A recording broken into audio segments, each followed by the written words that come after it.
Salut! Aujourd'hui, je vais vous proposer une activité afin de concrétiser des notions abstraites que sont les chiffres au début pour les enfants, les chiffres et les nombres, en passant par une espèce de mélange entre la pédagogie Montessori et la méthode Singapour qui est réputée dans le monde entier pour être la meilleure. Donc ça va permettre à l'enfant de réaliser concrètement dans sa tête, grâce à la manipulation, ce que représentent les unités. Surtout quand on va leur demander de faire notamment des additions et des soustractions. Alors pour ça, ça coûte vraiment rien. J'ai récupéré un couvercle d'une boîte en carton, une pochette en plastique de classeur et de la pâte à modeler, tout bêtement. Donc aujourd'hui, je vais juste vous montrer par rapport aux chiffres jusqu'à 10. Donc pour qu'il se représente ce qu'est une unité, on va dire, voilà, dans unité, tu as une chose, une unité. Si tu as deux choses, tu as deux unités. Là, en l'occurrence, la chose, c'est une boule de pâte à modeler. Vous pouvez écrire le mot unité pour l'enfant et lui faire remarquer que le mot unité commence par UN, comme dans un. Donc, là, par exemple, on va s'attarder sur 10 unités. 5 en haut, 5 en bas. Pourquoi? Comme les 5 doigts de la main. Et on a deux mains. Ça va aider d'ailleurs plus tard pour les doubles. Donc c'est bien de séparer 5 et 5 pour la dizaine. Donc concrètement, par exemple, on va vouloir faire le calcul de 3 unités plus 4 unités. On va demander à l'enfant de faire les petits trous, les 5 petits trous. On lui dit, viens, j'ai besoin de petits doigts. Alors après, il va s'intéresser à ce qu'on est en train de faire. Voilà, hop, je fais 5 trous en haut, 5 trous en bas. On va dire, voilà, on nous demande 3 unités plus 4 unités. Alors, on va placer. Vous faites en même temps que lui. Une unité, donc 1, 2 unités, 3 unités. Donc là, il visualise déjà.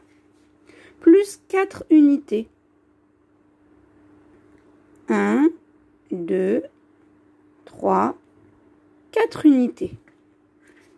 Alors, si je dis 3 unités, plus 4 unités, ça fait, on compte ensemble, 1, 2, 3, 4, 5, 6, 7 unités. Ensuite, quand vous ferez par rapport à la dizaine, vous pourrez faire l'inverse, c'est-à-dire que vous remplissez pour les soustractions, hein, pour s'arrêter sur juste 10 au départ. Hein. Vous faites, tu vois, on a 10 moins, par exemple, moins 4. Eh bien, autant on a ajouté pour l'addition. Donc, l'addition, c'est qu'on ajoute. Mais la soustraction, on soustrait. Donc, on retire. Donc, si on nous dit, par exemple, 10 moins 4 unités. 10 unités moins 4 unités. Eh bien, j'ai 10 unités. Je retire 4 unités. 1, 2, 3. J'ai retiré 4 unités de 10. Il me reste combien? 1, 2, 3, 4, 5, 6 unités. Et de 6 pour aller à 10, j'ai déjà mes 6 unités. On me demande combien pour aller jusqu'à 10. Combien il manque? 1, 2, 3, 4 trous. Il manque 4 unités pour aller jusqu'à 10. C'est tout bête, hein? Maintenant, si on ne part pas de 10, on peut utiliser juste les boules pour qu'il visualise. Mettons, si on lui demande 6 moins 4, on met les 6 boules de départ. Et on lui dit moins 4. Soustraire, ça veut dire moins ou retirer. Alors, on retire 4. 1, 2, 3, 4. J'ai retiré les 6 unités de départ, j'ai retiré 4 unités. Il me reste combien? 2. Voilà. Donc, vous pouvez vous servir autant du support des 10. Pareil, pour faire 6. Alors, vous mettez les 6 au départ.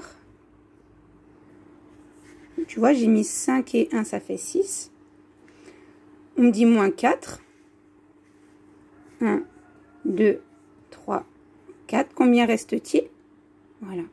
Et après, si vous êtes dans l'apprentissage par rapport à la dizaine, vous pouvez faire remarquer.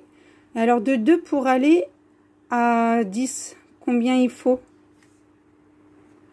Ah, ben, il faut rajouter 1, 2, 3, 4, 5, 6, 7, 8. Il faut remplir de 8. Ou alors, j'avais 10 moins les 8 retirés. Il me reste 2. Voilà. Mais ça, vous ferez une chose à la fois pour lui faire comprendre en fait que c'est la même chose. Donc, ajouter pour additionner et retirer pour soustraire. Voilà, il n'y a plus qu'à.